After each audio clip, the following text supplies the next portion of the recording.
بسم اللہ الرحمن الرحیم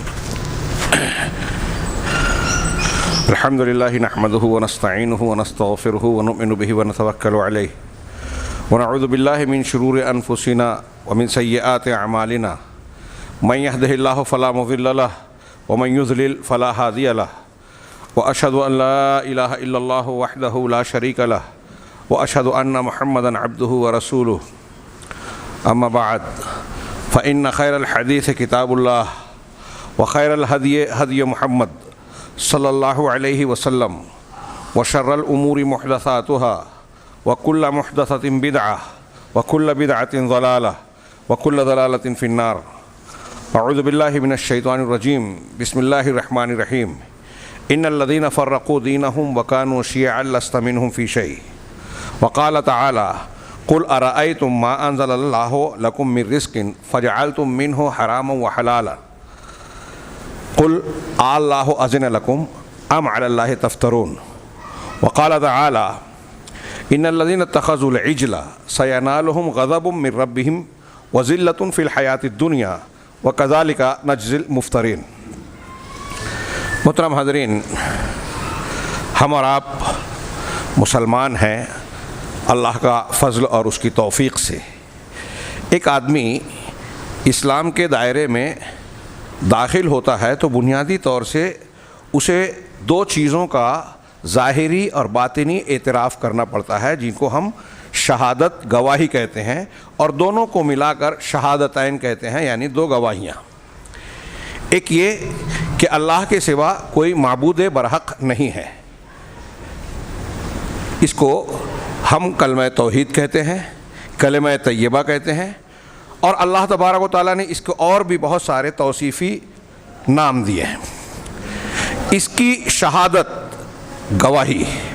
دوسرے، اس کے ساتھ ساتھ صرف اتنا ماننے سے کوئی آدمی مسلمان نہیں ہوگا، بلکہ ساتھ میں محمد رسول اللہ صلی اللہ علیہ وسلم کا بھی اعتراف کرنا ہوگا، اس کی بھی گواہی دینی ہوگی.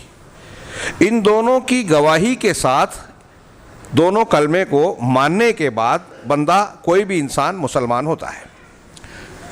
لیکن ان دونوں کو ماننا بھی کچھ شرائط کا حامل ہے. اگر ہم لا الہ الا اللہ محمد رسول اللہ کہہ رہے ہیں زبان سے، لیکن اس کی ضروری شرطیں جو قرآن و حدیث کی مختلف دلیلوں میں موجود ہے، اگر اس کو ہم نے پورا نہیں کیا تو ہمارا لا الہ الا اللہ محمد الرسول اللہ کہنا اللہ کے یہاں کوئی مطلب نہیں رکھتا، کوئی معنی اور فائدے مند نہیں ہوگا، ماننے والا نہیں ہوگا. اس کی تفصیل کا موقع نہیں، سرسری طور سے میں تذکرہ کروں کہ اس میں سب سے پہلی شرط یہ ہے کہ اس کا علم ہو. یعنی لا الہ الا اللہ محمد الرسول اللہ کی جب ہم گواہی دے رہے ہیں تو اس کا علم ہونا ضروری ہے. اس کا معنی اور مطلب، علم ضد ہے جہالت کی. یعنی ہم کہہ رہے ہیں لا الہ الا اللہ محمد رسول اللہ اور سمجھ ہی نہیں رہے کیا کہہ رہے ہیں، تو ہمارا ماننا بولنا ایسے ہی ہے جیسے ایک طوطا کوئی بات کہہ رہا ہے لیکن اسے اس کا معنی اور مفہوم معلوم نہیں ہے، بس دہرا رہا ہے. کوئی دوسری زبان جو ہم جانتے نہیں ہیں اس کا کوئی لفظ بولے اور معنی نہ جانے تو کوئی مطلب نہیں ہے. تو پہلی بات اس کا علم ہو. دوسرا، وہ جب ہم مان رہے ہیں، دونوں کے لیے یہ سات شرطیں اہل علم نے بیان کی، بعض لوگوں نے 8ویں بھی جوڑی.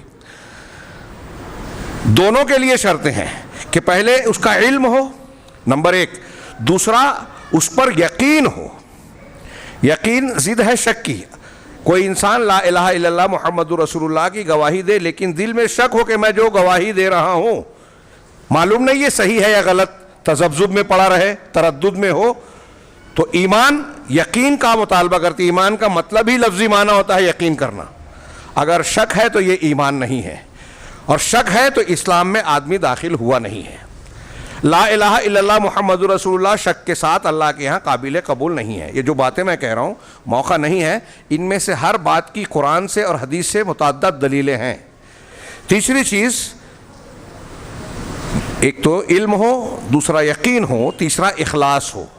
من قال لا الہ الا اللہ خالصا من قلبہ، یہ قرآن حدیثوں میں ہے، اور بھی دوسری اس کی دلیلیں موجود ہیں کہ لا الہ الا اللہ محمد رسول اللہ کہتے ہوئے ہمارے دل کا اخلاص ہونا چاہیے، کوئی اور مقصد نہ ہو، اللہ کے لیے اخلاص اور خلوص ہو. اگر خلوص نہیں ہے، ہمارے سامنے اس گواہی کو دینے کا مقصد کچھ اور ہے تو گویا ہم اللہ کے لیے اسے قبول نہیں کر رہے ہیں۔ چوتھی شرط ہے یہی قبول کرنا، جو رد کی ضد ہے، کہ ہم لا الہ الا اللہ محمد رسول اللہ کو قبول کر رہے ہیں، اس کے معنی اور مفہوم کو اختیار کر رہے ہیں، ان میں سے اس کے تقاضوں میں سے اور اس کے معنی کو کوئی چیز کو رد نہ کریں۔ جو اللہ کی طرف سے بات آئے بطور الہ کے، معبود کے، رب کے، اور جو رسول کی طرف سے بطور رسول کے آئے سب ہم قبول کریں، تبھی لا الہ الا اللہ محمد رسول اللہ کا معنی ماننے والے ہوئے، ورنہ کوئی مطلب نہیں ہے۔ یہ ایک شرط ہوئی۔ ایک شرط یہ ہے کہ صدق ہو، سچائی ہو دل میں، مطلب ایک بات ہم کہہ رہے ہیں اور اندر سے دل اس کو نہیں مان رہا ہے تو سچائی نہیں ہے، جھوٹ بول رہے ہیں۔ منافقین نے لا الہ الا اللہ محمد رسول اللہ کہا، یہاں تک کہ نماز پڑھنے مسجد میں بھی آتے تھے۔ اذا جاءک المنافقون قالوا نشہد انک لرسول اللہ، قرآن نے کہا سورہ منافقون کے ابتدائی میں کہ جب آپ کے پاس منافقین آتے ہیں تو کہتے ہیں کہ ہم اس بات کی گواہی دیتے ہیں۔ گواہی کا مطلب زبان سے بھی بول رہے ہیں اور دل میں بھی یقین کرتے ہیں، اسی کو گواہی کہا جاتا ہے۔ ہم اس بات کی گواہی دے رہے ہیں کہ آپ اللہ کے رسول ہیں۔ واللہ یشہد انک لرسول، اللہ بھی گواہی دیتا ہے کہ آپ رسول ہیں اللہ کے، لیکن ساتھ ساتھ آگے اللہ نے کہا واللہ یشہد ان المنافقین لکاذبون، کہ اللہ اس بات کی بھی گواہی دے رہا ہے کہ منافقین جھوٹے ہیں، اگرچہ وہ سچ بات کہہ رہے ہیں لیکن جھوٹ بول رہے ہیں۔ کیا مطلب ہے؟ کہ ان کی زبان تو سچی بات کہہ رہی ہے لیکن دل اس سے متفق نہیں ہے، دل میں کچھ اور ہے، زبان پر کچھ اور ہے، یہ سچائی نہیں ہے۔ اس کا مطلب یہ کہ دل کی سچائی کے ساتھ میں انسان کو لا الہ الا اللہ محمد رسول اللہ کہنا چاہیے، تب یہ مقبول ہوگا۔ ایک شرط یہ ہے کہ لا الہ الا اللہ محمد رسول اللہ کہتے ہوئے اس کے کلمے اور اس کے مقتضا پر سے محبت ہونی چاہیے، اللہ سے بھی رسول سے بھی، جیسا کہ محبت کا تقاضا ہے، اور جیسی محبت اللہ سے ہے ویسی کسی اور سے نہ ہو۔ ساتھ ساتھ اللہ سے محبت اور رسول سے محبت کا تقاضا یہ ہے کہ اللہ کے محبوب، اللہ سے محبت کرنے والے، اس کے نیک صالح بندے جن میں سر فہرست انبیاء ہیں، پھر صحابہ ہیں، پھر بعد کے دوسرے بزرگان دین ہیں، ان محبوب لوگوں سے بھی محبت ہو، صرف شخصیات سے نہیں بلکہ اللہ سے محبت کا تقاضا ہمارے اور آپ کے لیے یہ بھی ہے کہ اللہ تعالیٰ جن چیزوں کو پسند کرتا ہے ہم اسے پسند کریں، جن چیزوں کو ناپسند کرتا ہے ان کو ناپسند کریں۔ اللہ تعالیٰ کہتا ہے کہ اللہ فساد کو پسند نہیں کرتا، حد سے تجاوز کرنے والوں کو پسند نہیں کرتا، متقیوں کو پسند کرتا ہے، محسنین کو پسند کرتا ہے۔ تو احسان کرنے والا اور احسان ہمارے نزدیک پسندیدہ ہونا چاہیے، تقوی ہم کو پسند ہونا چاہیے۔ اگر کوئی بندہ فساد کو پسند کرتا ہے تو وہ اللہ کو پسند کرنے والا نہیں ہے۔ ابوبکر صدیق رضی اللہ تعالیٰ عنہ صحابہ کرام اللہ کے برگزیدہ محبوب بندے ہیں، اللہ تعالیٰ نے ان کی رضامندی کا سرٹیفکیٹ قرآن میں دیا، تو صحابہ کرام اللہ کے محبوب ہیں، لہذا اللہ سے محبت کی تکمیل یہ ہے، مکمل اس وقت تو محبت ہوگی جب ہم اللہ کے محبوب لوگوں سے بھی محبت کریں۔ اگر کوئی صحابہ کرام سے بغض و عناد رکھتا ہے، جیسے آج کل کے رافضی برا بھلا کہتے ہیں، بعض ان کے چیلے چاپڑے جو آج کل مسلمانوں کے بیچ میں ہمارے نوجوان ان کی کلپ سنتے ہیں، پھیلاتے ہیں، جو صحابہ کرام پر تنقید کر رہے ہیں اللہ اور رسول کی تعریف کے باوجود، تو وہ لا الہ الا اللہ محمد رسول اللہ کے اس تقاضے کو، شرط کو پورا نہیں کر رہے ہیں کہ ان سے اور اس کے مقتضا سے محبت ہونی چاہیے۔ یہ ایک شرط ہوئی۔ اور آخری شرط جس کا میں ذکر کرنا چاہتا ہوں اور جس پر گفتگو قبول، اور یہ آخری شرط ایک اور بھی ہے، البراءۃ من الشرک، کفر اور شرک سے براءت۔ ہاں، شیخ ابن باز اور بعض علماء نے 8ویں شکل میں پیش کی ہے۔ 7ویں شرط جو پیش کرنا چاہ رہا ہوں میں، الانقیاد۔ انقیاد، لا الہ الا اللہ محمد رسول اللہ ہم نے کہا تو ہم اللہ کی اور اس کے رسول کی تابع داری کریں۔ انقیاد کا مطلب ہوتا ہے فرما برداری، اطاعت، پیچھے چلنا، پابندی کرنا، پیروی کرنا، پابندی نہیں پیروی کرنا۔ انقیاد، لا الہ الا اللہ کا تقاضا سب واضح طور سے یہ ہے کہ جب ہم اللہ کو اکیلا معبود برحق مان رہے ہیں تو اس کو توڑنے والی یا اس میں کمی پیدا کرنے والی اس کی ضد کسی چیز کو قبول نہ کریں۔ وہ شرک اکبر لا الہ الا اللہ کو ختم کر دیتی ہے، توڑ دیتی ہے، اور شرک اصغر یہ لا الہ الا اللہ میں کمی پیدا کرتی ہے۔ پچھلی مرتبہ گزشتہ خطبہ جمعہ میں جب میں آیا تھا 1 مہینہ پہلے تو شرک اور شرک کے کچھ نقصانات پر بات کی تھی. عنوان مجھے دیا گیا تھا شرک اور بدعت کے نقصانات. یاد پڑتا ہے مجھے. شرک کا ہی موضوع کچھ تشنا تھا, بدعت کا موضوع بھی بہت بہت بہت اہم ہے, جسے جتنا یہ دونوں موضوع اہم ہے ہمارے ہندوستان میں اور عام مسلمانوں کے معاشرے میں ایسا لگتا ہے کہ اتنا ہی اس کو ہم لوگوں نے غیر ضروری غیر اہم سمجھ رکھا ہے. اور اس کا نتیجہ یہ ہے کہ عربوں کے مقابلے میں آپ دیکھیں گے, سعودی عرب کے مقابلے میں خاص طور سے, چونکہ وہاں عقیدے پر بڑی محنت ہے, تعلیم ہے, لوگوں میں بھی ذوق شوق ہے سمجھنے کا, سیکھنے کا. علماء کی مجلسوں میں جاتے ہیں, ہر روز فجر بعد مغرب بعد دروس ہوتے ہیں, بڑی تعداد لوگوں کی شریک ہوتی ہے, پوری کتابیں پڑھتے ہیں عقیدے کی اور دوسرے مسائل کی. ہمارے یہاں یہ ماحول مزاج ہے ہی نہیں, شوق ذوق ہے ہی نہیں. لہذا اچھے لوگوں کو عقیدے کی, شرک اور بدعت کی بہت ساری باتوں کا علم ہی نہیں ہے, سیکھنے کی چاہ بھی نہیں ہے, اس لیے کہ اس کی اہمیت ہی معلوم نہیں ہے. پچھلی مرتبہ جو شرک کے نقصانات ہم نے بتائے تھے اس میں سے میں نے جو 4-5 جو بھی بتائے تھے, اگر کسی ایک کو بھی ہم سامنے رکھیں, ایک نقصان کو کہ شرک کرنے کا کیا نقصان ہوتا ہے, تو ہمارے لیے یہ کافی ہے کہ دنیا کی ساری چیزوں ترجیحات کے مقابلے میں سب سے زیادہ توجہ, اپنا وقت, توجہ, دماغ اس میں لگائیں کہ جانے شرک کیا تھا کہ اپنے آپ کو بچائیں اس سے. مثال کے طور پہ اللہ تعالیٰ کا یہ فرمان جو ہمارے یہاں بچے سن چکے ہیں, یاد ہے, ان اللہ لا یغفر ان یشرک بہ ویغفر ما دون ذلک لمن یشاء. اللہ اس کو معاف نہیں کرے گا کہ اس کے ساتھ شرک کیا جائے, اور اس کے علاوہ جسے چاہے گا معاف کرے گا. شرک اکبر کو بغیر توبہ پر مر جانے والا انسان کبھی بھی جہنم سے نہیں نکلے گا, وہ چاہے حضرت ابراہیم کے والد آزر ہوں, حضرت نوح کا بیٹا ہو, اللہ کے نبی صلی اللہ علیہ وسلم کے والدین ہوں, یا آپ کا چچا ابو لہب ہو, یا ابو جہل ہو, یا کوئی بھی ہو. دائمی عذاب صرف یہ ایک ہمارے لیے شرک سے ڈرانے, خوفزدہ کر دینے کے لیے, چوکنا بنانے کے لیے کافی ہے. اگر ہم کو احساس ہو کہ ہم کو مرنا ہے اور مرنے کے بعد اللہ کے سامنے کھڑا ہونا ہے زندہ ہو کر, اور اس کے بعد حساب کتاب دے کر جنت یا جہنم کے ٹھکانے میں جانا ہے. اب کوئی بھی انسان نہیں چاہے گا کہ جہنم کے بھیانک عذاب میں, دائمی عذاب کا شکار بنے. اپنے آپ کو اور اپنے آل اولاد کو بننے دے. بچنا ہے تو سب سے پہلے, میں نے شاید حدیث سنائی تھی بخاری کی, وہ روایت حضرت انس بن مالک کی, کہ سب سے ہلکے درجے کے آدمی سے اللہ تعالیٰ سوال کرے گا کہ کیا تو یہ پسند کرتا ہے کہ پوری دنیا کی دولت تجھے مل جائے, اور آج جس عذاب میں تو مبتلا ہے جہنم میں, اس سے تم کو جو ہے نجات مل جائے, اور تو اس سے نجات پانے کے لیے پوری دنیا کو فدیے میں دے دے. وہ کہے گا ہاں. اللہ تعالیٰ کہے گا کہ تو جھوٹ بول رہا ہے, تو جھوٹ بول رہا ہے. تھوڑی دیر کے لیے سوچئے, قیامت کے دن یا جہنم میں جانے کے بعد ایک مشرک یہ کہے گا کہ پوری دنیا مل جائے.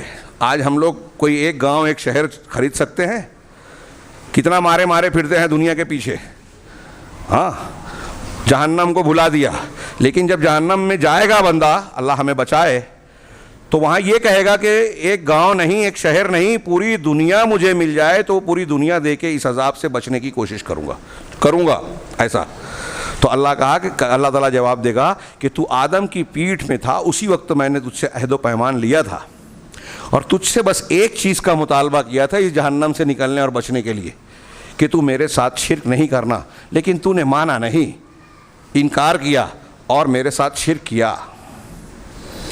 میں نے اس سے پہلے یہ بھی بتایا کہ کوئی یہ نہیں کہہ سکتا قیامت کے دن کہ مجھے تو معلوم نہیں تھا شرک کس کو بولتے ہیں, میرے باپ دادا کرتے تھے میں بھی کرنے لگا. یہ عذر نہیں چلے گا, قرآن نے بیان کر دیا. سیکھنا پڑے گا, جاننا پڑے گا. تو میں بات پھر سے شرک کی طرف چلی گئی. آج بدعت پر کچھ گفتگو کرنا چاہتا ہوں. وہ جو نقصانات ہیں کہ کبھی جہنم سے نہیں نکلے گا, کوئی مشرک ہے شرک اکبر کرنے والا, تو اس کا کوئی بھی عمل اللہ کے راستے میں خرچ, رات بھر نماز پڑھ رہا ہے, ذکر و اذکار کر رہا ہے, تسبیح کر رہا ہے, خوب نیکی عبادت کر رہا ہے, فضائل پہ عمل کر رہا ہے, شرک اکبر ہے تو کوئی عمل قبول نہیں ہے. قیامت کے دن اللہ کے رسول صلی اللہ علیہ وسلم کی شفاعت ملنے والی نہیں ہے. کئی دلیلیں ہیں. نیکیاں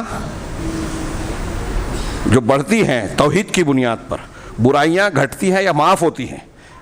شرک کا نقصان یہ ہے کہ گناہ معاف نہیں ہوں گے.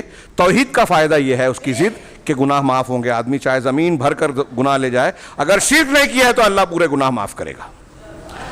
ایسے ایک نقصان ایک فائدہ اگر ہم سامنے رکھیں جو ایک دو نہیں ہے 20 ہیں، اور میں نے یہ بھی عرض کیا تھا کہ ہمارے اندر جو خوبیاں اچھائیاں آتی ہیں سب کی جڑ بنیاد توحید ہے، اور ہمارے اندر اخلاقی ایمانی روزمرہ کے معاملات کی جو بھی خرابی ہے، اگر ایک بھائی اپنے بہن کو حصہ نہیں دے رہا ہے، ایک آدمی حرام خوری کر رہا ہے، ناجائز کام کر رہا ہے، گناہ کر رہا ہے، زنا کر رہا ہے، والدین کی نافرمانی کر رہا ہے، جو بھی گناہ کر رہا ہے، یہ سمجھ لیجئے کہ اس کی توحید کمزور ہے، اس لیے یہ گناہ کر رہا ہے۔ توحید مضبوط ہوگی تو یہ گناہ نہیں کرتا، اور اگر مشرک ہے تو شرک اس کو ہر قسم کی گندگی، غلاظت، برائی میں ملوث کر سکتی ہے۔ ہاں، شیطان تسلی دینے کے لیے مشرکین اور کافرین کے اندر کچھ خوبیاں رکھتا ہے تاکہ اسے تسلی ملے کہ میں بہت اچھا ہوں، ہے نا۔ بہت سارے کافر کہتے ہیں کہ ہم مسلمانوں سے اچھے ہیں، یہ ان کو دھوکہ دیا جاتا ہے تاکہ وہ جس کفر اور شرک پر ہے اس پر قائم رہے۔ شرک سے آگے ہم بڑھتے ہیں، اسی کا ایک دوسرا پہلو بدعت۔ بعض بدعات بھی، بدعت کی 2 قسم کرتے ہیں، ایک بدعت وہ ہے جو کفر اور شرک تک پہنچتی ہے، ایک وہ جو اس سے کم درجے کی ہے۔ ایک تقسیم یہ ہے بدعت کسے کہتے ہیں، یہ لفظ بے دال عین سے بنا ہے، اس کے معنی کوئی ایسی چیز یا ایسا کام کرنا جس کی پچھلی کوئی مثال موجود نہ ہو، سابقہ مثال کے بغیر کوئی چیز بنانا۔ اللہ تبارک و تعالیٰ نے قرآن مجید میں اپنے بارے میں ذکر کیا بدیع السماوات والارض، کہ اللہ تبارک و تعالیٰ آسمان اور زمین کا بدیع ہے۔ بدیع مانے بغیر کسی پہلے کی مثال کے پیدا کرنے والا، پہلے اس کے جیسی کوئی چیز موجود نہیں تھی لیکن اللہ تبارک و تعالیٰ نے پیدا کیا۔ نبیوں کے بارے میں اللہ کے رسول صلی اللہ علیہ وسلم نے کیونکہ بارے میں کہا کہ آپ کافروں سے کہیے قل ما کنت بدعا من الرسل، آپ لوگوں سے یہ کہیے کہ میں رسول میں کوئی بدعت نہیں ہوں، نیا نہیں ہوں۔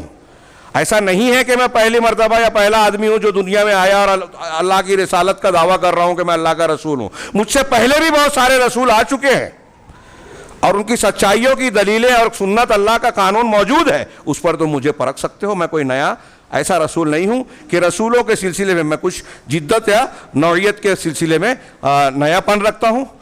اب یہ تو بدعت کا لغوی معنی ہے، ہم جس کو شرعی اعتبار سے بدعت کہتے ہیں، شریعت میں بدعت کسے کہتے ہیں، اس کی اہل علم نے الگ الگ تعریف کی۔ مثال کے طور پہ امام شاطبی رحمہ اللہ نے یہ تعریف کی کہ بدعت البدعۃ طریقۃ شرعیہ مخترعہ یضاہی بہا الشریعہ ویقصد بالسلوک علیہا المبالغۃ فی العبادہ۔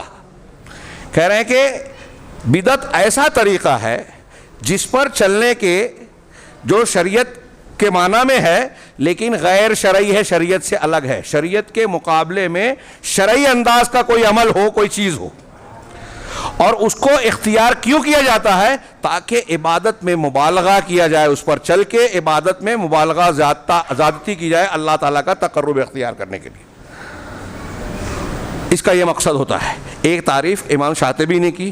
بعض لوگوں نے کہا کہ بدعت وہ چیز ہے جو دین کے اندر جس کی کوئی اصل بنیاد موجود نہ ہو، جس کی کوئی بنیاد شریعت میں دین میں موجود نہ ہو، وہ بدعت ہے۔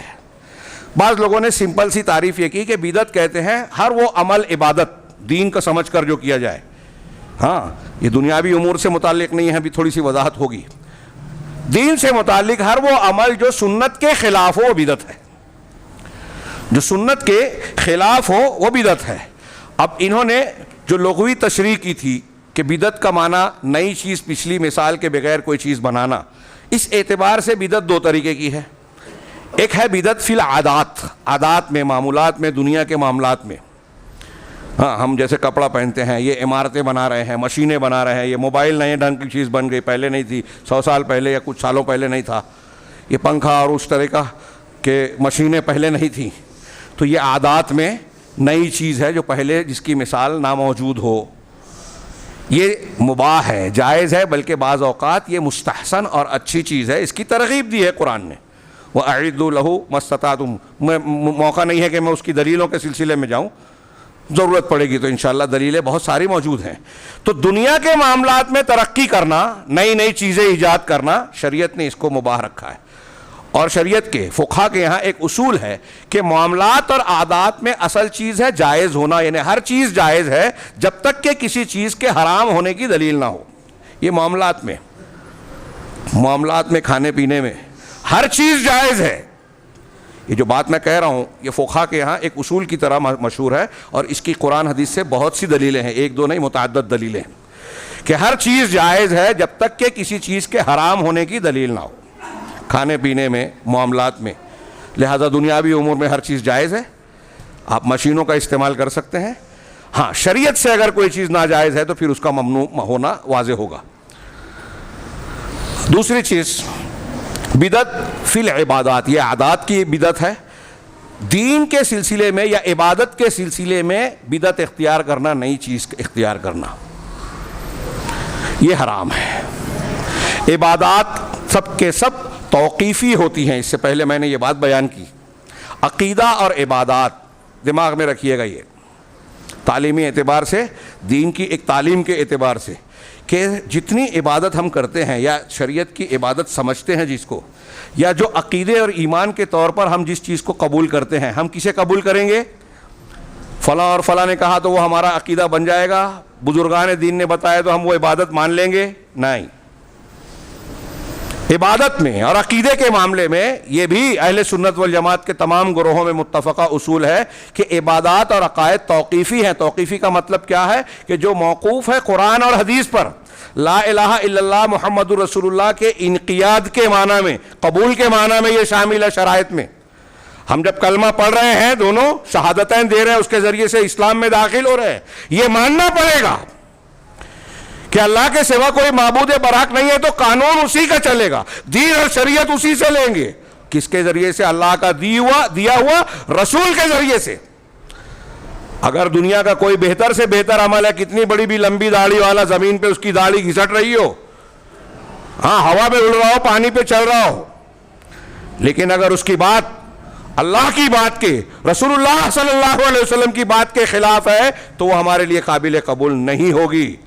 اللہ کے رسول اللہ کی وہ ایک حدیث لوگ سمجھ لیں صرف، تو مسلکوں کے بہت سارے جھگڑے نمٹ جائے. ایک حدیث کہہ رہا ہوں کہ اگر موسیٰ بھی زندہ ہوتے تو میری اتباع کے بغیر چارہ نہیں. موسیٰ کون ہے؟ کون تھے موسیٰ علیہ السلام؟ ایک پیغمبر اور جلیل القدر پیغمبر جن کا قرآن میں سب سے زیادہ ذکر ہے، اور نبی کریم صلی اللہ علیہ وسلم کے پہلے کے انبیاء میں سب سے زیادہ تذکرہ واقعہ بیان کیا گیا ہے. اگر اللہ کے رسول کی سنت آنے کے بعد کسی نے اس سنت کو چھوڑ کر موسیٰ کی بات کو لیا تو وہ گمراہ ہو جائے گا. یہ بھی حدیثوں میں مضمون موجود ہے. موسیٰ اور عیسیٰ کی بات مانی تو گمراہ. اب ہمارے ہاں لوگ جھگڑتے ہیں کہ میں تو امام ابو حنیفہ کو مانتا ہوں، میں تو امام شافعی کو مانتا ہوں، میں تو امام مالک کو مانتا ہوں. تو اب امام کو مان رہے ہیں ایسا کہ اب امام کیسے امام بنے؟ قرآن حدیث کی بنیاد پر، رسول کی اتباع کر کے ان کو یہ اعلیٰ مقام ملا. تو جس کی اتباع کر کے وہ امام بنے، آپ ان کی بات مان کے اس امام کی بات کو رد کر رہے ہو جو اماموں کے امام ہیں. تو محمد رسول اللہ کی شرط آپ نے سمجھی ہی نہیں. لا الہ الا اللہ محمد رسول اللہ کہہ رہے ہیں، مانا ہی نہیں، سمجھا ہی نہیں. اور اسی کا نتیجہ ہے کہ آج مسلمان کہلانے والے گروہ میں، دوسروں کی بات چھوڑیے، مسلمانوں کے بیچ شرک کی مختلف شکلیں، بدعات ہر مہینے، ہر زمانے کی، ہر علاقے میں موجود ہے. شرک اور خرافات، شرک اور بدعت لا الہ الا اللہ محمد رسول اللہ کے شرائط کے بالکل خلاف ہے. کہیں اگر کوئی شخص شرک کر رہا ہے، وہ اکبر ہو یا اصغر ہو، بدعت کر رہا ہے، اس کا مطلب اس نے لا الہ الا اللہ محمد رسول اللہ کو سمجھا نہیں، مانا نہیں، قبول نہیں کیا، انقیاد نہیں کر رہا ہے اس کا، جو ان دونوں کے ماننے کی ایک بہت بنیادی شرط ہے. اب شرط نہیں ہے تو مشروط بھی نہیں ہوگا. نماز کے لیے وضو شرط ہے، بغیر وضو کے کوئی نماز پڑھے گا، نماز ہوگی؟ نہیں ہوگی. تو کلمے کے لیے بھی شرطیں ہیں، سیکھنا پڑے گا، سیکھنا ضروری ہے. اپنے بچوں کو، عورتوں کو گھروں میں سکھاؤ. اس کے سیکھے بغیر چارہ نہیں ہے. ہم صحیح مسلمان ہو ہی نہیں سکتے، اللہ کی برکت رحمت مل ہی نہیں سکتی دنیا میں بھی آخرت میں بھی. تو دین کے معاملے میں جو بدعات ہیں، ہاں، اس کے سلسلے میں کہا کہ یہ حرام ہے، اس لیے کہ عبادات اور دین کے معاملات توقیفی ہیں. وحی الہی وہ قرآن کی شکل میں ہو یا جناب محمد رسول اللہ صلی اللہ علیہ وسلم کی احادیث کی شکل میں، جب ان کے ذریعے سے کوئی دین کا، عبادت کا معاملہ ہمیں ملے، عقیدے کا معاملہ، تبھی ہم قبول کریں گے. بہت اچھی طریقے سے دماغ میں گھسائیے. کوئی کتنا بڑا بھی عالم، میں نے جیسا کہ کہا ابھی ہمارے ہندوستان کا مزاج، ارے وہ تو اتنے پہنچے ہوئے تھے، 40 سال 50 سال 80 سال عشاء کے وجہ سے فجر کے وجہ سے عشاء پڑھ رہے تھے۔ پہلی بات وہ صحیح ہے یا غلط ہے چھوڑیے، اگر صحیح ہے مان لو تھوڑی دیر کے لیے، میں اکثر یہ بات کہتا ہوں تھوڑی دیر کے مان لو کہ صحیح ہے، تو نتیجہ کیا ہے؟ ایک آدمی نے 40 سال عشاء کے وضو سے فجر کی نماز پڑھی، یہ کوئی فضیلت نہیں ہے، لیکن ہم مان لیتے ہیں بہت فضیلت ہے۔ 5 وقت کی پڑھی، بالغ ہونے کے بعد سے پھر دوبارہ وضو ٹوٹا ہی نہیں، ایسا مان لو، بیوی کے پاس بھی نہیں گیا، پیشاب پخانہ بھی نہیں کیا، ہوا بھی خارج نہیں کیا کبھی، نہ وضو ٹوٹا نہ غسل ٹوٹا، تو کیا اس آدمی کو ہم اللہ کے نبی صلی اللہ علیہ وسلم کی کرسی پر، مقام پر، منصب پر بیٹھا سکتے ہیں؟ کوئی دنیا کے کسی مفتی سے پوچھئے کہ جو درجہ اللہ تبارک و تعالیٰ نے رسول اللہ صلی اللہ علیہ وسلم کو عطا کیا ہے، مثال کے طور پہ قرآن میں کہا ہے ما آتاکم الرسول فخذوہ وما نہاکم عنہ فانتہوا، جو رسول دے لے لو، جس سے منع کر دے رک جاؤ، کیا یہ درجہ کسی اور کو مل سکتا ہے؟ کسی اور بزرگ کو، یہاں تک کہ کسی صحابی کو یہ مقام حاصل ہو سکتا ہے کہ جو ابو بکر صدیق دے لے لو، جس سے منع کر دے رک جاؤ، جو امام شافعی دے لے لو، جس سے منع کر دے رک جاؤ، جو فلاں امام بزرگ پیر صاحب مولوی صاحب مفتی صاحب دے لے لو، جس سے منع کر دے رک جاؤ؟ کتنی سمپل سادی اور واضح بات ہے، کوئی جاہل سے جاہل انسان ہو کیا اس کو یہ سمجھ میں نہیں آتا؟ کلمہ آپ نے کس کا پڑھا ہے؟ قبر میں دفن ہوتے ہیں تو کیا کہتے ہیں؟ بسم اللہ وعلی ملت رسول اللہ، اللہ کے رسول کی ملت پر، اور زندگی گزار رہے ہیں دوسروں کے قول پر۔ اگر رسول کی مخالفت دین کے معاملے میں کی جا رہی ہے، یہی بدعت ہے، اور کتنی سنگین بات ہے بدعت، میں آگے اس کے نقصانات کا تذکرہ کرنا چاہوں گا، ہاں وقت کم ہے، تو کہہ رہے ہیں کہ اللہ کے نبی صلی اللہ علیہ وسلم نے واضح طور پر قرآن اور حدیث نے بدعت کو حرام قرار دیا ہے دین کے معاملے میں۔ ہاں ابھی میں نے 2 آیتیں پڑھی، شاید موقع نہ ملے، گھڑی پر نظر پڑی تو بہت کم وقت ہے، 2 آیتیں پڑھی، 3 آیتیں، 3 الگ الگ مقامات سے، سرسری طور سے اس پر آپ نظر ڈالیں، اور ایسی 20 آیتیں قرآن کی پیش کی جا سکتی ہیں۔ ان الذین فرقوا دینہم وکانوا شیعا لست منہم فی شیء، اللہ کے رسول سے خطاب کر کے اللہ تعالیٰ کہہ رہا ہے کہ جن لوگوں نے دین کو ٹکڑوں ٹکڑوں میں بانٹ دیا، فرقہ فرقہ بنا دیا، فرقے کیسے بنے دین؟ ایسے ہی بن گئے کہ نہیں چلو میرا گروپ یہ ہے، اس کا نام یہ رہے گا، تمہارا گروپ یہ رہے گا، اس کا نام یہ رہے گا، فلاں کا نام یہ رہے گا، ایسے بن گئے گروپ؟ جو فرقے بنتے ہیں اس کی بنیادی وجہ یہ ہوتی ہے کہ آپ دین میں کوئی نئی بات، نیا اصول، نیا ضابطہ، نیا طریقہ اختیار کر رہے ہیں۔ قرآن حدیث کا جو طریقہ اللہ کے رسول صحابہ کرام کو دے گئے، اس سے چلا رہا تھا، اس میں کچھ الگ راستہ پیدا کر لیا، یہی بدعت ہے۔ بدعت کا سب سے پہلا اثر، سب سے پہلا نقصان یہ ہے کہ امت ٹکڑوں میں بٹ گئی، فرقہ ہو گئے۔ بدعت کا ایک نقصان یہ ہے، کوئی مانے یا نہ مانے۔ تو اب اللہ تعالیٰ کہہ رہا ہے قرآن مجید میں کہ جنہوں نے دین کو بانٹ دیا، ٹکڑے کر دیا، یعنی بدعت بنا لی، ایجاد کر لی، اور ان کو پکڑ کر دین سمجھے ہوئے ہیں۔ اب جو جس گروہ کے پاس ہے وہی اس کو دین سمجھ رہا ہے۔ ایک آدمی میلاد النبی منا رہا ہے، فجر کی نماز کے بعد اذان، قرآن کی تلاوت سنت کی بجائے جو ہے نعت گوئی کر رہا ہے، اور نہ جانے کیا کیا بدعتیں اختیار کر لیے، اسراء اور رجب کے کونڈے کر رہا ہے، جو بدعت ہے شیعوں کی ایجاد کردہ۔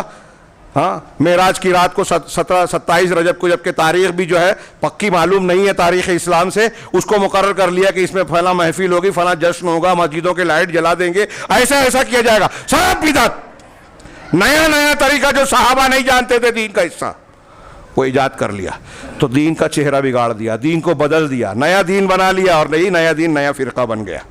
اللہ کہہ رہا ہے کہ جو ایسے فرقہ بنا رہے ہیں، آپ کا ان سے کوئی لینا دینا نہیں ہے، وہ آپ کے طریقے پہ نہیں ہے، آپ کے متبع کرنے والے نہیں ہیں، محمد رسول اللہ کو سمجھے ہی نہیں ہے، شہادت جو دے رہے ہیں، کلمہ پڑھ رہے ہیں، لست منہم فی شیء، آپ کا ان سے کوئی تعلق نہیں۔ دوسری آیت جو میں نے پڑھی تھی قرآن مجید کی کہ اللہ تعالیٰ نے کہا قل ارأیتم ما انزل اللہ من رزق ما انزل اللہ لکم من رزق، بھلا بتاؤ کہ اللہ نے جو بھی رزق روزی تمہارے لیے اتاری ہے، ہاں تو اب اس میں سے فجعلتم منہ حراما وحلالا، تم خود اس میں کچھ بولتے ہو کہ یہ حرام ہے، یہ حلال ہے، یہ فلاں بابا کے نام پہ چھوڑا ہوا جانور ہے، اس کو نہیں کھا سکتے، اس کا دودھ نہیں پی سکتے، اس پر سواری نہیں کر سکتے، یہ فلاں کھانا ہے، یہ نیاز ہے، یہ فلاں ہے۔ اب اللہ نے اتارا، تم کچھ رسم رواج کر رہے ہو، اپنی طرف سے ایجاد کر رہے ہو، یہ حلال ہے، یہ حرام ہے۔ اللہ نے آگے سوال کیا قل اللہ اذن لکم ام علی اللہ تفترون، پوچھو ان سے، کہو کہ کیا اللہ نے تم کو اس کی اجازت دی ہے کہ تم ایسا کرو، یہ حلال یا حرام بولتے پھرو، فتوے دیتے پھرو؟ اپنی طرف سے؟ کیا اللہ نے تم کو اس کی اجازت دیا یا تم اللہ پر جھوٹ باندھتے ہو، افترا کرتے ہو؟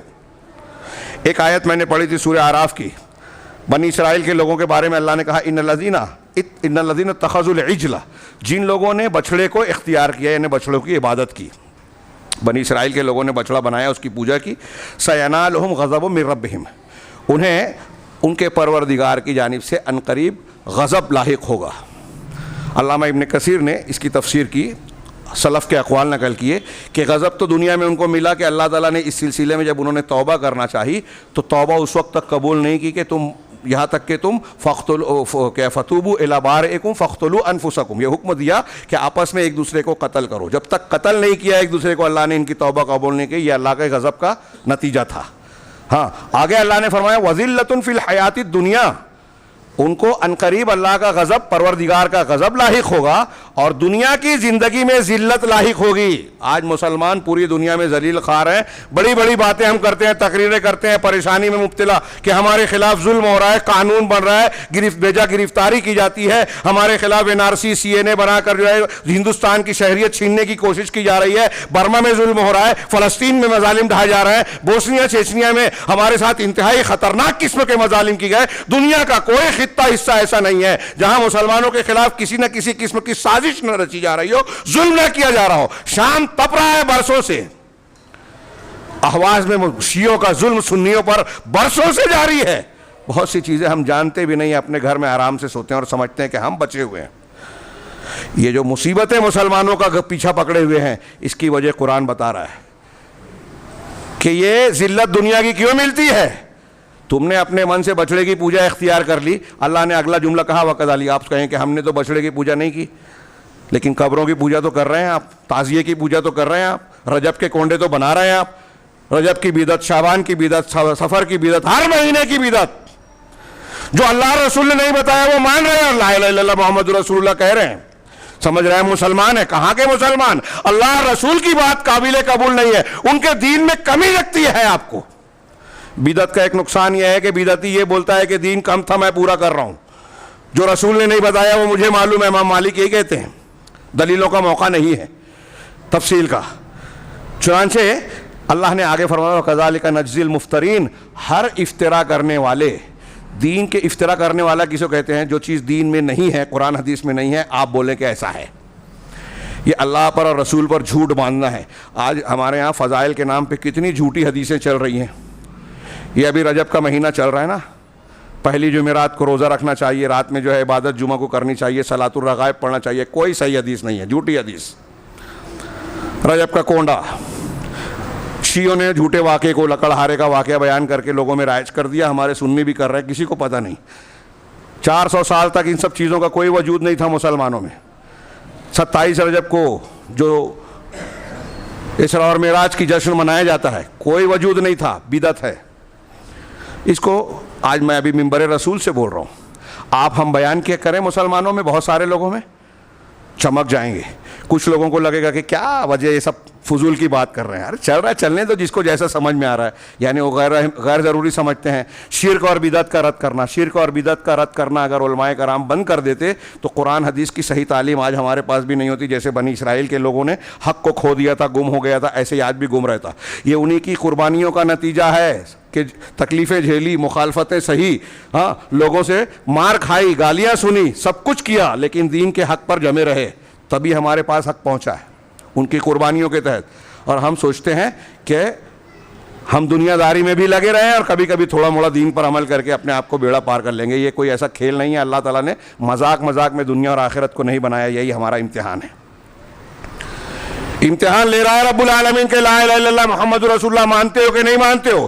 قبول کیا زبان سے تو اس کی شرائط پوری کرتے ہو کہ نہیں کرتے ہو؟ اس کی شرائط کی تکمیل یہ ہے کہ دنیا کے ہر قسم کے شرک اور بدعت سے اپنے آپ کو پاک کرو، لیکن ہم پاک نہیں ہیں آج دیکھ رہے ہیں۔ اللہ تعالیٰ کہہ رہا ہے وَكَذَلِكَ نَجْزِي الْمُفْتَرِينَ۔ یہاں علامہ ابن کثیر نے کئی قول نقل کیے، وقت نہیں ہے میرے پاس، جس کا حاصل یہ ہے، امام سفیان ابن عیینہ کا آخری قول ہے تفسیر ابن کثیر میں جو میں نے یہاں نقل کیا کہ کل صاحب بدعت ذلیل، کہ جتنے بھی بدعتی دنیا میں ہوتے ہیں سب ذلت ذلیل ہوتے ہیں۔ بدعتی عزت دار نہیں ہو سکتا، کہیں اگر اپنی کالر ٹائٹ کرتا ہے کچھ لوگوں میں تو دوسری جگہ جا کے وہ پیروں کو چھوتا ہے لوگوں کی. دیکھ رہے ہیں آج آپ بدعتیوں کو دیکھ لیجئے, بکاؤ آپ کو بدعتی ملیں گے, اہل حق نہیں ملیں گے, قرآن حدیث کو ماننے والے سچے عقیدے والے. ہاں, مندروں میں جا کے جو کچھ آج رسمیں کر رہے ہیں, اپنے آپ کو وفادار بتاتے ہیں حکومت کا. ہاں, شرکیہ اعمال میں مندروں میں جا کے جو ہے کچھ رسموں میں شریک ہو جانا. ہاں, یہ ٹپری اور جو تہوار منائے جاتے ہیں مشرکانہ, اس میں شریک ہو جانا. آپ کو اہل حق نہیں ملیں گے جو صحیح عقیدہ جانتے ہیں. یہی لوگ ملیں گے جو بکاؤ ہے, مشرک ہے, بدعتی ہیں, اور وہ الزام لگائیں گے اہل حق پر. حکومت کے لوگوں سے کہیں گے کہ خطرہ ان سے ہے, ان کو نپٹو, یہ دہشت گرد ہیں, یہ فلاں ہے. سلفیوں کے تعلق سے پوری دنیا کے بدعتی اس طرح کی حرکتیں کر رہے ہیں, وہ صوفی ہوں یا کوئی اور ہوں. منبر رسول سے بہت ذمہ داری کے ساتھ کہہ رہا ہوں, ہوائی باتیں نہیں کر رہا ہوں. اللہ کے یہاں جواب دہ ہونا ہے ایک ایک لفظ کا انشاءاللہ. تو بہرحال یہ بدعات جو ہیں, اللہ تعالیٰ نے کہا کہ اسی طرح ہم ہر مفتری کو جو ہے جزا دیتے ہیں. اللہ تبارک و تعالیٰ نے اپنے رسولوں کو بھیجا شریعت کے ساتھ اسی لیے کہ دین کو مکمل کر کے بتائے. میں بات کو سمیٹتا ہوں. اللہ نے رسولوں کو بھیجا, کتاب اتاری, شریعت اتاری, ہاں, صحابہ کو تعلیم دی گئی. یہ سب ایسے ہی تماشا ہے, کھیل ہے, غیر ضروری باتیں ہیں. اتنا اہتمام کس لیے کیا گیا؟ ہمارے اور آپ کی ہدایت کے لیے کیا گیا. اب ہمارے پاس فرصت نہیں ہے, ٹائم نہیں ہے کہ سنت کیا ہے, بدعت کیا ہے دیکھیں, بدعت جو ہے اس کا رد کریں. ہم سے کیا لینا دینا؟ ہم سے لینا دینا ہے برائی کو دیکھ کر اسے روکنے کی کوشش کرنی ہے, اور اگر نہیں تو اللہ کے رسول نے بتایا کہ اگر آپ برائیوں کو نہیں روکتے تو آپ جس کشتی پہ سوار ہو, اگر چھید کر کے کوئی پانی نکال رہا ہے اور آپ اسے نہیں منع کریں گے تو کشتی میں سوراخ ہو جانے کے بعد پانی بھرے گا, جب کشتی ڈوبے گی تو اس کے ساتھ آپ بھی ڈوبیں گے. اللہ کا عذاب آئے گا تو اچھے برے سب لپیٹ میں آئیں گے. میں بات کو آگے بڑھاتا ہوں کہ اب دین کے سلسلے میں جو بدعات ہیں, من احدث فی امرنا ھذا ما لیس منہ فہو رد, اللہ کے رسول نے فرمایا کہ جس شخص نے اس دین میں کوئی نئی چیز ایجاد کی تو وہ مردود ہے. اس کی اور بھی دلیلیں ہیں. میں آگے بڑھتا ہوں کہ دین کی بدعات مختلف قسموں کی ہوتی ہیں. بہت کم وقت ہے لیکن بہت اہم چیز ہے. کچھ لوگ اس کی وجہ سے, یہ نہ جاننے کی وجہ سے, بعض بدعات کو بدعات سمجھتے نہیں ہیں, اس کی سنگینی کو جانتے نہیں ہیں. اس لیے اس کے نقصانات سے پہلے بدعات کی پہچان کے لیے میں یہ باتیں بیان کر رہا ہوں کہ بدعت کو کہہ رہے ہیں کہ البدعۃ فی الدین نوعان, دین میں جو بدعات ہوتی ہیں اس کی دو قسمیں ہیں. پہلی قسم وہ ہے جو قولی اعتقادی, ایسی بدعات جو آدمی زبان سے بولتا ہے اور جس کا عقیدہ اختیار کرتا ہے, جیسے جہمیہ, معتزلہ, روافض اور جتنے بھی گمراہ فرقے ہیں ان کے اعتقادات. اللہ کی صفات کا انکار کرنا, اللہ عرش پر ہے اس کا انکار کسی نے کیا, کلام کا انکار کیا, اور ایسی چیزیں, یہ جو ہے یہ قولی اعتقادی ہیں, جس میں سے آپ آگے پڑھیں گے کہ اکثر و بیشتر اعتقادی بدعات جو ہے وہ انسان کو کافر تک بنا دیتی ہیں, عقیدے کا منافق, عقیدے کا کافر, عقیدے کا مشرک بنا دیتی ہیں. دوسری قسم جو ہے عبادات میں بدعت ہوتی ہے, جیسے اللہ تبارک و تعالیٰ کی عبادت کرنا ایسی چیزوں کے ذریعے سے جس کو اللہ نے مشروع نہیں کیا ہے, شریعت میں بتایا نہیں ہے. اب یہاں اچھی طرح یہ دماغ میں رکھیے, میں یہ سمجھانا چاہتا ہوں کہ اس کی کئی قسمیں ہیں, کچھ لوگ نہیں سمجھ پاتے. ایک قسم تو وہ ہے کہ وہ عبادت جس کی شریعت میں کوئی اصل موجود ہو ہی نہیں, ہاں, اصل میں شریعت میں وہ عبادت موجود ہی نہیں, جو شرعی عبادت نہیں ہے. ایسا روزہ جو شریعت میں نہیں ہے, جیسے کوئی چپی کا روزہ آج رکھنے لگے, یا یہ کہہ رہے کہ میں ایسا روزہ رکھتا ہوں کہ دھوپی میں کھڑا رہوں گا جب تک سورج نکلا ہوا ہے, چھاؤں میں نہیں جاؤں گا. یہ روزہ کچھ لوگ رکھتے تھے, غیر مسلموں میں کچھ اس قسم کے روزے پائے جاتے ہیں, اسلام میں نہیں. کوئی بولے کہ میں الٹا لٹک کے نماز پڑھوں گا, صوفیوں کے یہاں کئی ایجاد کردہ نئی قسم کی نمازیں ہیں. تو جو نماز یا جو شریعت میں ہے ہی نہیں, ایسی عبادت کرنا, یعنی یہ ایک قسم کی بدعت ہے. ہاں, یا کچھ ایسے تہوار منانا جس کے جو شریعت میں ہے ہی نہیں, جیسے کسی کی پیدائش پر جینتی منانا, عیسائیوں میں ہے, ہندوؤں میں ہے, اسلام میں نہیں ہے. اب ہمارے یہاں اللہ کے نبی صلی اللہ علیہ وسلم کی میلاد پر عید منائی جاتی ہے, یہ اسلام میں اس کی کوئی شبیہ نہیں ہے, نصارہ اور ہندوؤں سے لی ہوئی ہمارے ہاں یہ بدعت ہے. تو ایک وہ بدعت عبادات وغیرہ میں جس کی اصل موجود ہی نہیں ہے. دوسری قسم یہ ہے کہ کوئی شریعت میں کچھ عبادت موجود ہے لیکن شریعت میں جتنا بتایا گیا ہے اس میں اضافہ کر دینا. جیسے مثال کے طور پہ ظہر کی نماز 4 رکعت ہے, اب کوئی بولے کہ اللہ کے یہاں بہت پسندیدہ ہے نماز تو ہم 4 کے بجائے 5 رکعت کر لیتے ہیں. جتنی مقرر کی ہے اس میں اضافہ کر دیا جائے رکعت میں، یا ایک رکعت میں 2 سجدہ ہے، کوئی بندہ کہے کہ سجدہ اللہ کو بہت پسند ہے تو 2 کے بجائے 3 سجدہ کرنے لگے۔ دنیا کا کوئی بھی مفتی پوچھئے کہ کیا سجدہ اچھی چیز ہے تو چلے گی؟ بدعت نیکیوں میں ہوتی ہے، اچھائیوں میں ہوتی ہے۔ جو لوگ بدعت کرتے جب آپ رد کرو گے تو کہیں کہ ارے 15 شعبان کو نماز ہی پڑھتے ہیں نا، قرآن خوانی میں تو قرآن ہی پڑھتے ہیں نا۔ تو بدعت میں دراصل یہی ہوتا ہے۔ عبداللہ ابن مسعود نے مسجد سے جن لوگوں کو نکالا تھا بدعتی بول کر، وہ سبحان اللہ الحمدللہ اللہ اکبر اجتماعی طور سے کہہ رہے تھے، وہ بھی ایک شکل ہے، آگے بیان کر رہے ہیں کہ تیسری قسم وہ ہے کہ عبادت کی جو عبادت شریعت میں موجود ہے لیکن اس کو بطور خاص کسی خاص صفت جو شریعت میں نہیں ہے خاص طریقے پہ اس کو انجام دیا جانے لگے۔ ہاں وذالک، جیسے مثال کے طور پہ کچھ اذکار ہے، سبحان اللہ الحمدللہ اللہ اکبر لا الہ الا اللہ لا حول ولا قوت الا باللہ، یہ مشروع اذکار ہیں، یہ اچھے ذکر ہیں، لیکن اس کو انجام دینے کے لیے کوئی جو ہے خاص طریقہ اختیار کرے، جیسے ہم اکٹھا ہو کے اب سب کے سب ایک آدمی بولے کہ سب کے سب پڑھو لا الہ الا اللہ، سب اکٹھا پڑھ رہے ہیں۔ تو جو مشروع ہے اس کو غلط طریقے سے انجام دینا، ایسے طریقے سے جو شریعت میں نہیں ہے، جیسا کہ میں نے کہا عبداللہ ابن مسعود نے ایسے لوگوں کو مسجد سے نکال دیا تھا، تو وہ طریقہ غلط تھا، عمل سبحان اللہ الحمدللہ یہ غلط نہیں ہے، یہ برا نہیں ہے۔ ہاں اسی طریقے سے اجتماعی آواز اور ترنم کے ساتھ کوئی اس طرح کی چیزیں پڑھنا، ہاں یا اور بھی مثالیں ہیں اس کی، ہم بہت سی دے سکتے ہیں۔ نمبر 4 پہ ہم جاتے ہیں کہ کوئی مشروع عبادت ہے، شرعی عبادت ہے، لیکن اس کے لیے ہم اپنی طرف سے کوئی ایسا وقت مقرر کر لیں، خاص کر لیں، جس کو شریعت نے مخصوص نہیں کیا، شریعت نے دن تاریخ وقت مقرر نہیں کیا، بعد کے لوگوں نے مقرر کر لیا۔ جیسے شعبان کی نصف شعبان کو 15 شعبان شیعوں نے بتایا، ان کے 12ویں امام کی پیدائش کا دن ہے، ہمارے اندر الٹے سیدھے واقعات جھوٹی روایات مشہور کر کے 15 شعبان کی بہت فضیلت بیان کر دی۔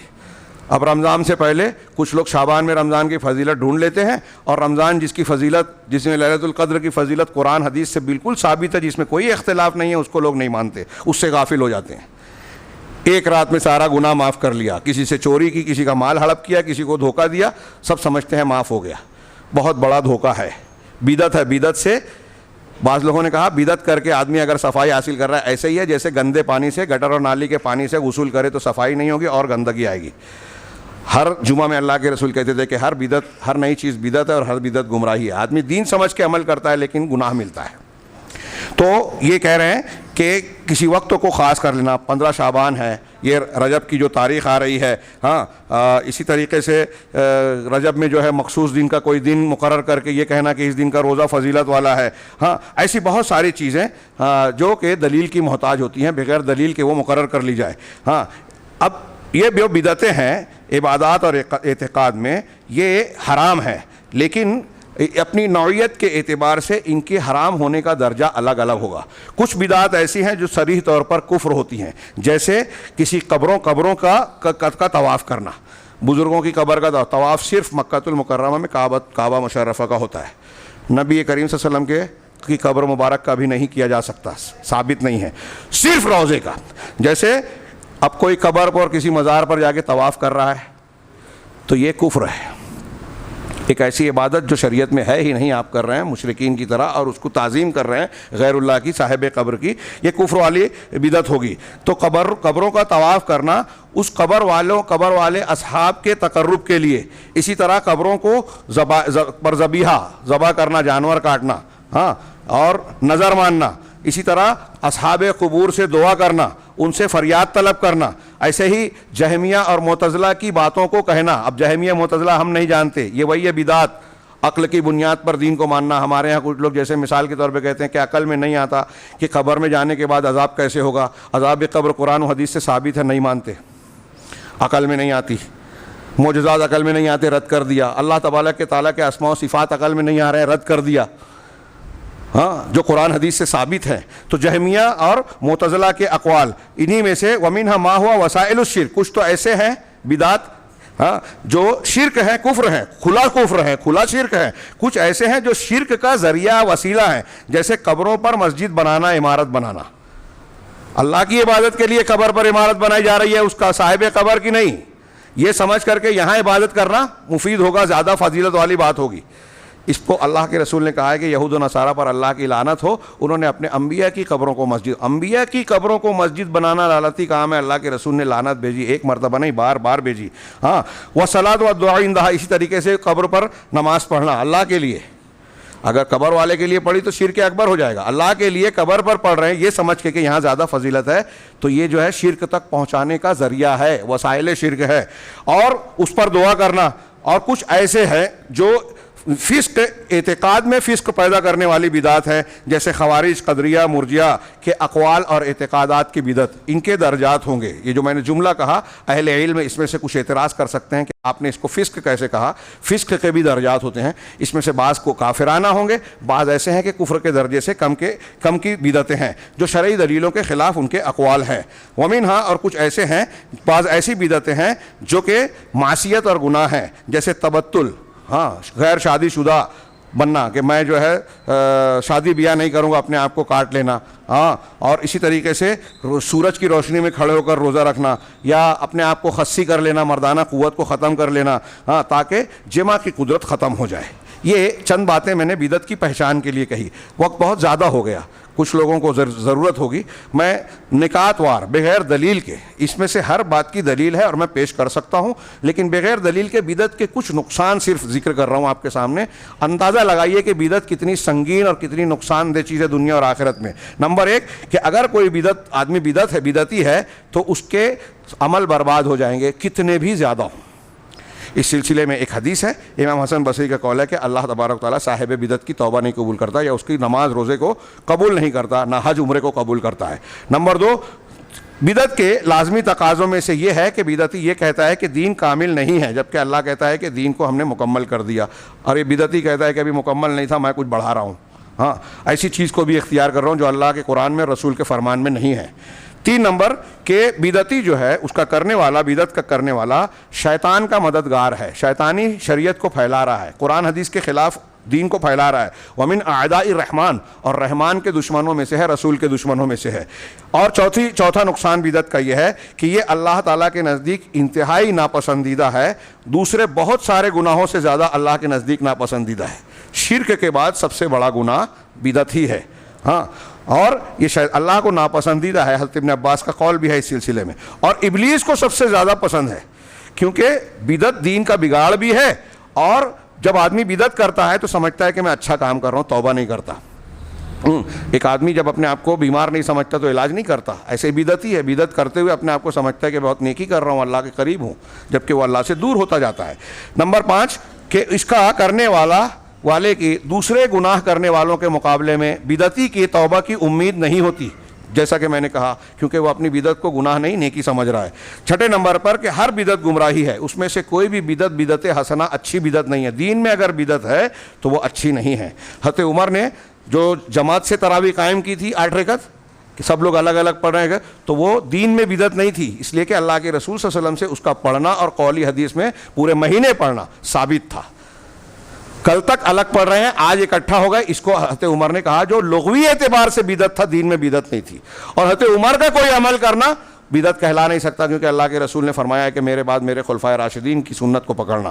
ہاں، نمبر 7 جو ہے انواعها فی العقیدۃ والعبادۃ وشرها، کہ اس کی عقیدے اور عبادات میں بدعت کی مختلف قسمیں ہیں، اور اس کی سب سے خراب قسم جو ہے وہ بدعتیں ہیں جو عقیدے سے تعلق رکھتی ہیں۔ آج بہت سی بدعات جو عقیدے کی ہیں، کچھ بدعتیں ذرا سا نئے قالب میں، جیسے تحریکیت، اخوانیت، جماعت اسلامی کے نام پر ہمارے کچھ نوجوانوں میں آتی ہے کہ کسی بھی مسلمان کو آدھے ادھوری علم کی بنیاد پر کافر کہہ دینا، یہ بھی ایک بدعت ہے، کافر قرار دینا، تکفیر، غیر اصولوں کو جانے بغیر کافر کسی کو کہنا، یہ بھی بدعت ہے، اور یہ خوارج اور معتزلہ کی بدعت کی ایک قسم ہے جس نے امت کو بہت نقصان پہنچایا اور پہنچا رہے ہیں، اور ہمارے نوجوان اس کو سمجھتے نہیں، تفصیل کا موقع نہیں ہے۔ بدعت ترکیہ بھی ہوتی ہیں، فعلیہ بھی ہوتی ہیں، کچھ چیزوں کو ترک کرنا بھی بدعت ہے، کچھ چیزوں کا کرنا بھی بدعت ہے، اور ہر ایک مذموم ہے۔ اس سے کہہ رہے ہیں کہ بدعت کا گناہ ہر روز نیا ہوتا ہے، ہاں، یہ منقطع نہیں ہوتا، بڑھتا جاتا ہے جب تک کہ زمین میں اس پر عمل ہوگا۔ آپ نے کوئی بدعت ایجاد کی، اب آپ مر بھی گئے اور لوگ اس پر عمل کر رہے ہیں، تو یہ گناہ جاریہ آپ کا قائم رہے گا، گناہ کا سلسلہ جاری رہے گا جب تک لوگ اس پر عمل کریں گے. اور یہ انسان کے اندر شیطان کے داخل ہونے کا سب سے قریب اور آسان طریقہ ہے بدعت, کیونکہ وہ دین کو دکھا کر انسان کے دل میں داخل ہوتا ہے. اسی طریقے سے بدعت کا ایک نقصان یہ ہے کہ آدمی بھی جب بدعت کرتا ہے تو حق اور باطل میں ملاوٹ کر دیتا ہے. اب اس کو تمیز نہیں ہوتی کہ کون سی چیز صحیح ہے کون سی غلط ہے, دونوں میں ملاوٹ ہو جاتی ہے اور پھر اس میں وہ دھوکہ کھاتا ہے, صحیح کو غلط اور غلط کو صحیح سمجھ کر عمل کرتا ہے, اور بدعات پر عمل کر کے اللہ کے رسول کی بتائی ہوئی تعلیمات کو چھوڑ دیتا ہے کہ میں نے تو دین پر عمل کر لیا. ہاں, قبروں پر زیارت کرنے والا حج بیت اللہ کا شوق نہیں رکھتا, گانے بجانے کو سننے والا اللہ کے قرآن کو سننے کا جذبہ نہیں رکھتا جیسے دوسرے رکھتے ہیں. اسی طریقے سے نتیجہ کیا نکلتا ہے کہ جو شریعت میں معروف اور نیکی ہے وہ بدعتی کی نظر میں برائی بن جاتی ہے, اور جو منکر اور برائی ہے وہ بدعتی کی نظر میں معروف بن جاتی ہے. ہاں, بدعت کا ایک نقصان یہ ہے, اب میں قرآن و حدیث کو بیان کر رہا ہوں یہاں کہ سنت کی اتباع کرو, جتنا اللہ کے رسول نے بتایا اتنا ہی کرو. اب میں نے کہا کہ 8 رکعت سنت ہے تراویح, ناراض ہو گئے صاحب کہ ہمارے مسلک میں تو یہ ہے. تو اب جو سنت پر عمل کر رہا ہے اس سے ناراضگی, دشمنی, اور جو آپ نئی چیز اختیار کیے ہو رسول کے خلاف اس کو آپ نیکی سمجھ رہے ہو. بدعت کا ایک نقصان یہ ہے کہ یہ جو ہے امت کے اندر بغض اور عناد, مسلمانوں کے دلوں میں بغض عناد پیدا کرتی ہے, مسلمانوں میں فرقہ بندی پیدا کرتی ہے, گروہ کو تشکیل دیتی ہے, ہاں, عداوت اور بغضا پیدا کرتی ہے. اسی طرح جس شخص کو بدعت کے سلسلے میں, دین کے سلسلے میں معلومات کم ہے, وہ بدعتی ہے, تو مسلمانوں کے تعلق سے وہ کفر کے, فسق و فجور کے اور ایسے بہت سارے فتوے دے کر نفرت کو فروغ دیتا ہے. مسلمانوں میں نفرت پھیلتی ہے اور پھیلائی جاتی ہے. ایسے اور بھی بہت سارے نقصانات ہیں.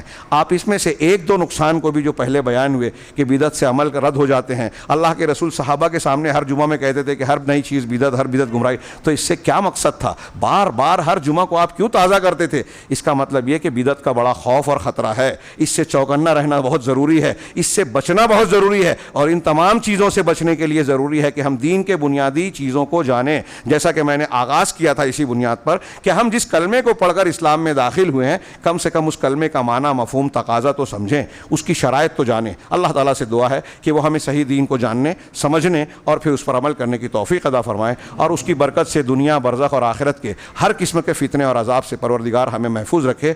وبارک اللہ لنا ولکم فی القرآن المجید ونفعنا وإیاکم بالآیات والذکر الحکیم انہ تعالی جواد کریم ملک بر رؤوف الرحیم.